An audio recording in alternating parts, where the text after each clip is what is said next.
One of the most crucial applications of camera trapping, in my opinion, is its use as a conservation tool. A prime example of this, for me, is obviously the case of the Iberian Lynx. In the 1980s, it was estimated that about 1,100 individuals lived in Spain and Portugal. During that decade, the species was declared endangered. In the 1990s, it was believed that these populations were declining, but it wasn't until the early 2000s when a new census or population estimate of the Iberian lynx began using genetic and camera trapping techniques.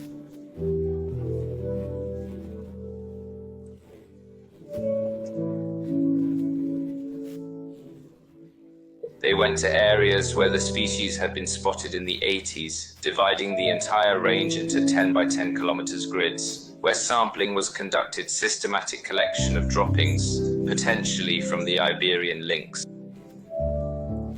These droppings were genetically analyzed to confirm without doubt that they were indeed from the Iberian lynx, revealing populations existed in only 2 locations in southern Spain. One in the Doñana area and another in the Andújar-Cardena region. With such a limited distribution, we could cover 100% of their range with cameras at that time. However, to conduct a proper population estimate or census, a specific experimental design is necessary. It's not just about taking cameras into the field to see what animals appear. We need to create a network of cameras distributed as uniformly as possible. For the Iberian lynx, ideally, cameras should be placed about 1 kilometer apart and then adjusted within that grid to areas where the animal is most likely to pass.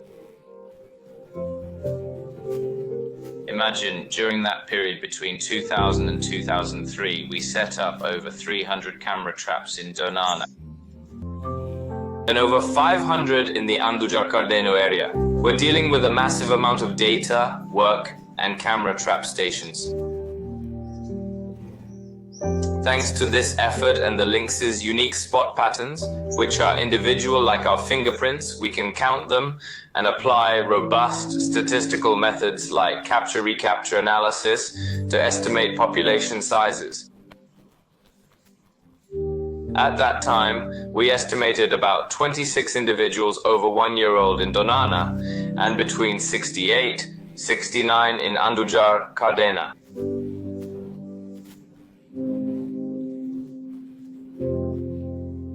This information led to the species being declared critically endangered. This occurred at the start of the 21st century. It also revealed the grave threat of extinction facing the species.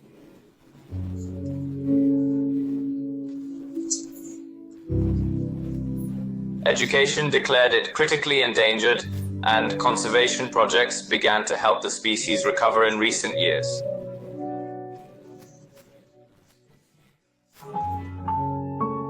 In 2015, the species was reclassified from critically endangered to endangered, thanks to data from camera trapping. Over the years, annual population estimates continued in all areas, across all distribution zones, providing crucial information. Camera trapping revealed the species' positive evolution, leading to its reclassification as endangered in 2015.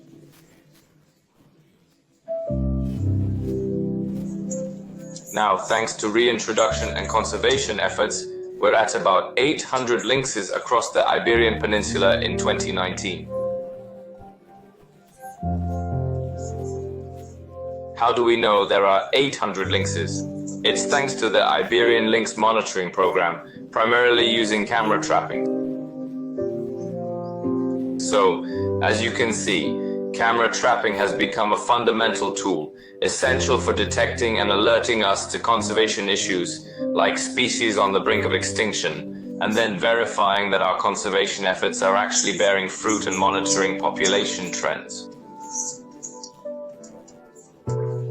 We hope to eventually have enough numbers to reclassify the species as vulnerable, indicating successful conservation. Just imagine how crucial camera trapping is in this field.